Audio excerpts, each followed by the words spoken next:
I started smoking weed when I was probably about 10. I got pretty hooked on nerve pills in my teens, and that became an issue. And then I would say meth became my drug of choice at about 17. Pretty much downhill from there. I was just trapped in a vicious cycle of jail, get out, back to drug use, violate.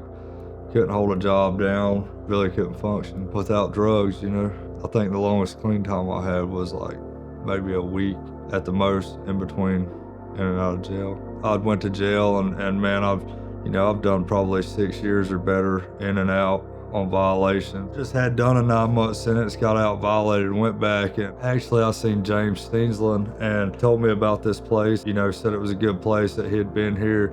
Told me I could call and possibly get a bed from jail. So I did, I called and they accepted me, but I couldn't get a bond. I guess about a week went by. My sister was able to get in touch with my PO, was able to get me signed out on my own release, which, the whole time I sat in booking, I was just like, this ain't really happening. I just knew something was gonna happen, but I got out. My sister came down and she brought me up here. It was overwhelming at first, kind of a culture shock. Coming here with a jail mentality and a violent past, you're just not gonna act that way here, Just an overwhelming feeling of love and peace, like everything was gonna be all right. Before I got here, I thought that was it for me, jail and this was the end, but I would say inner healing was the most impactful on me. I mean, I did have a nasty attitude, but I don't feel like I really had a problem, letting my walls down as much as I did. A lot of my childhood trauma, I realized was mainly the reason for my use. I used to think that I just wanted to get high because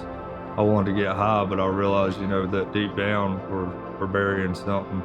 I would say stage 2 was definitely the hardest part. Getting my freedom back and seeing what I was gonna do with that. I kind of fell off with journaling. I quit journaling. The world kind of tried to pull me out a little bit, thought I was ready, but I felt this tug on my heart from the Lord that I wasn't. I think it's made me the best father I've ever been, man. I'm able to go home and kind of model to my son some of the things that I've learned here with my healing and my journey. My relationship with him was restored. There was probably a 5-month period while I was here that I wasn't allowed to see my son, and I had a protective order in place. I was able to go to court and fight that and stay sober and surrender and be a father, and be there for him. I'm not as angry anymore. I can better deal with my emotions. I've learned to process things, Before there would be times that I would just get in a spot and not really know why I felt the way I felt. And being here and learning to journal and kind of dig a little deeper with those things, I guess I've learned to process with myself a little more and kind of figure out what it is that's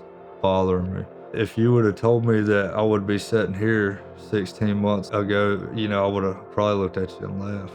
My life now is, I'm a man now, as before I felt, the saying is a boy does what he wants to, a man does what he has to. Now I get up, I make my bed, I have a job, a deadline to go finish. I have purpose in my life, man. I have peace, and the most important, I have a relationship with the Lord.